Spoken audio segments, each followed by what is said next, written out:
Welcome to my mayor's message for February 2023. I'm Mayor Ron Jensen. The start of a new year can mean starting something new at the house, which means a DIY or hiring a contractor for those home projects. Have you ever wondered if you need a building permit for the project you're envisioning? Well, Grand Prairie's Building Inspections Manager, Rob Art, is here to give you some information that just might help. Rob, tell us what the inspections department does for the city. Thank you, Mayor, for having me. The primary function of building inspections is to administer minimum construction and occupancy standards within the city. We do this through adopted building codes and ordinances. This is accomplished through plan review, permitting. Then when we issue the permit, then we can do inspections throughout the construction process to ensure those minimum standards are met. Tell us some of the common home projects that need permits. Some of the more common projects we see are additions to the home. It could be a remodel to the home. Some of the more common ones that people don't realize are maybe a water heater replacement, HVAC, your air condition, or even a fence. So tell us some of the things that they do not need a permit to do. Certainly, most projects that are aesthetically in nature, you want to replace your carpet, your flooring, add tile, maybe a cabinet or shelving. Those types of projects don't need permits. And on the exterior, you certainly don't need a permit to do any landscaping or those types of upgrades. So if someone's going to apply for it, tell us a little bit about the timelines. The timelines are typically 3 to 5 business days to review that. It's routed to various applicable departments. Once it's reviewed and there's no questions from the applicant or from staff, that's issued, and then the applicant will call for any needed inspections. Now let's get into a little bit more trickier subject. How about commercial permits? Yes, sir. Commercial projects can certainly be more involved. For example, when they're submitted to us, we will route those projects to all applicable departments. That could include planning, engineering, environmental services, fire department, transportation. Some of those other departments may have other processes. For example, planning may need a platting or an SUP or zoning change. Engineering certainly would be involved with new infrastructure, whether they need water, sewer, drainage done. But building inspections itself does route that to the other departments for review and typically try to get that done within 2 weeks. So Rob, explain to the citizens how they apply for a permit. In addition to obviously being able to come into the office, they certainly can do it online. That's the more common way people apply today.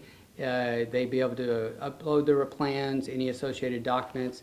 It's then routed to the applicable departments. They're able to get real-time comments from staff and be able to respond online. You know, Rob mentioned you have to have a permit for a fence. You have to have a permit for a water heater. And you're thinking, why do I need a permit from the city to replace a water heater?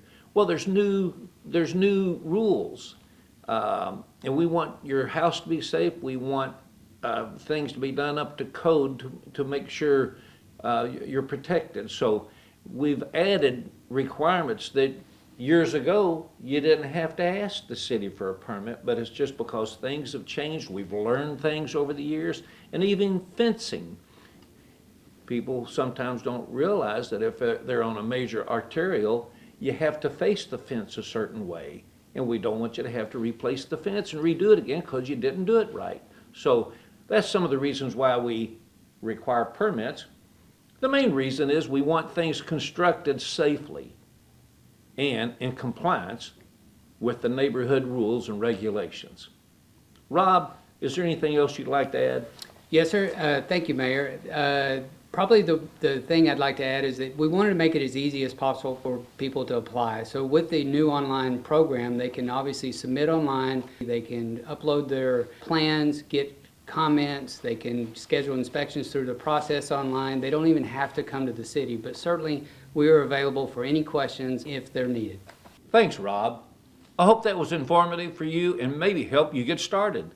And if you want to be a part of a great big project, the big event is now taking applications for job projects and for volunteers. The big event is a one-day citywide volunteer effort when volunteers are matched with qualifying service projects at homes of people who need help. Qualifying projects can be things like raking leaves from your front yard, cleaning out your gutters, cleaning up a garden, or spring cleaning in your backyard. We are also looking for groups of volunteers to help with these projects. If you, your family, friends, work, or church group are looking to give back to the community, this is the perfect opportunity. Applications for job requests and volunteers are available online at gptx.org/big event. The Keep Grand Prairie Beautiful Commission is offering a $750 scholarship to a graduating high school senior who has shown commitment to keeping their community clean and beautiful. Applicants must have volunteered with KGPB at least 3 times to be eligible.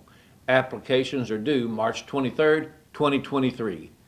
If you're looking to get those volunteer hours in, Keep Grand Prairie Beautiful has many cleanup events coming up this month. Visit gptx.org/KGPB.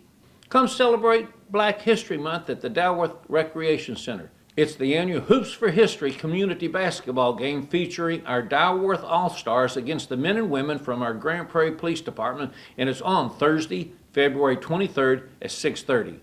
During the event, a Dalworth community member will receive the Community Service Award.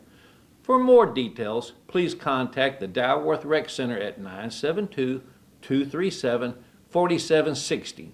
Lastly, I will be delivering my 2023 State of the City address on Thursday, March 9th at the Ruthie Jackson Center. I hope you all can join me as we recap our city's growth and celebrate everything still to come in 2023. Tickets will be available online at grandprairiechamber.org.